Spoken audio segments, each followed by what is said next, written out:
It was at the Hungry Turtle restaurant on Lake Union. The guy by the name of Joe Williams and another person.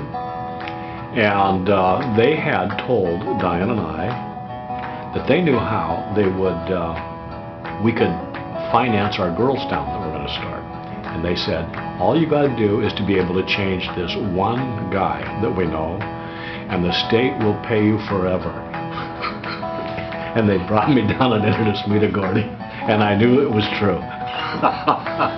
That's how we first met. He came down. He was not that impressive with a physical specimen. I wasn't that impressed with him. And so we sat down, went to have lunch, and he started talking about some things that gave me the tools that to change. It changed my life. Really changed the whole direction of my life.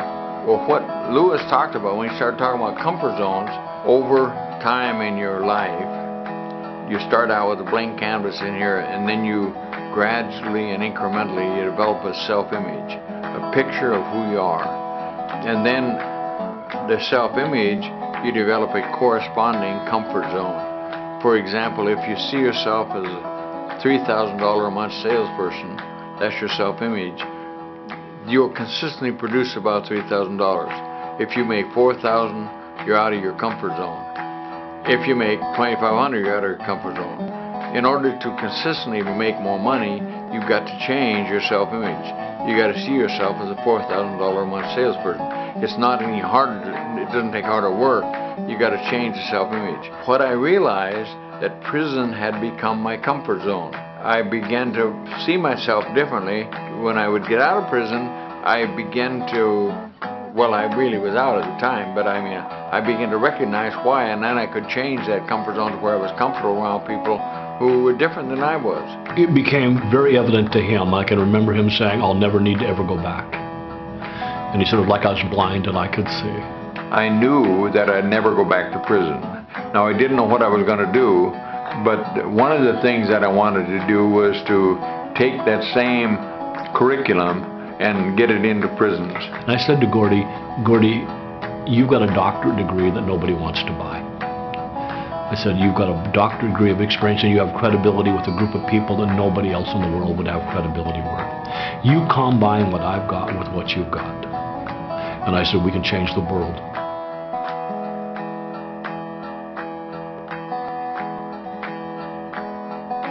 He brought me into a world of that nobody could enter. A world of, my God, murderers and tough convicts and tough crooks, and we'd go into prisons together, and I'd be working with the staff, and he'd be working with maybe the mafia or somebody inside of a federal penitentiary. I'm not much impressed by titles or position. I'm just as concerned about the guy on the line. He's just as, or she is just as important to me as the CEO. I treat everybody like there's a CEO. I mean, I don't segregate people by position or title or stuff like that. I think the convict is just as important as the warden. I think my favorite story that Gordon's ever told was him going back to Quantico, Virginia for a federal marshal's conference, and he was going to be speaking the next day, but he says there was a speaker speaking that had an interesting subject, and when they had a break, he was walking down the hall, and these two guys were walking together, and he was walking alongside them, and one turned to the other and said, I hear they've got some dirtbag, ex-con, coming in here to speak to us. And Gordon thought, his first thought was, why in heck would they do that? And then his second thought was, heck, they're talking about me. I don't need this. I think I'll catch a plane out of here. But then he thought about it and he realized, you know, they've had nothing but bad experiences with people similar to him in other times. And so he can't blame them, and he also can't let their attitudes change him and make him do less and be less than what he has the power to be.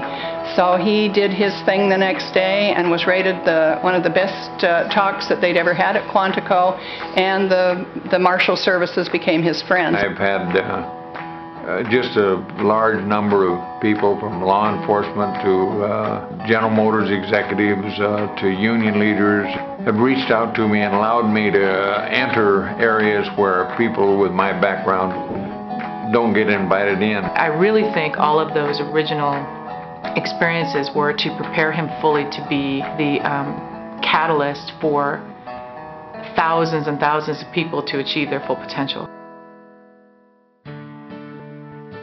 When I met Gordon Graham, I was essentially a failure. And I've told a lot of people that in 1975, I was 38 years old. I got a paycheck, and that was about it. I was driving an older car, lived in a house I rented for $75 a month, had 2 very young children. They were scaring me to death. I didn't know how I was going to support them. And here comes this Gordy Graham, and after hearing what he had to say, backed up by who he was a strong, strong message. And I really, basically, that day to me was a turning point in my life. And I credit Gordy for turning my life around only through example. You know, I think he's made a difference in a lot of people's lives, and I hear that over and over again from people that facilitate our program within institutions and organizations, that, you know, it saved their marriages, they cleaned up, you know, their substance abuse problems, all kinds of, helped them with their children.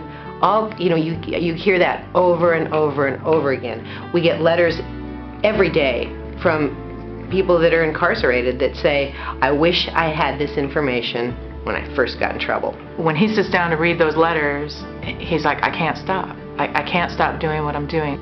You know, what drives him is knowing that I can't leave these people hanging. I have got to get back out there and help these people who are in prison and want to change and don't know how. Even if that prison isn't a physical prison, but is an emotional one, or the prison of a bad relationship, or the prison of a negative family environment. When Gordy came to our facility, it was way above and beyond any of our expectations. That's all I can say, is that it was just, you know, phenomenal. And you know, pretty much everyone that walked out of that thing was able to use it in their personal life as well as the business aspect. It is amazing. He does have, somehow has the ability to touch such a broad range of people. Whether you've had his same experience or not, somehow he can connect with so many people. Damn good presentation. Absolutely. Damn good. Damn good presentation.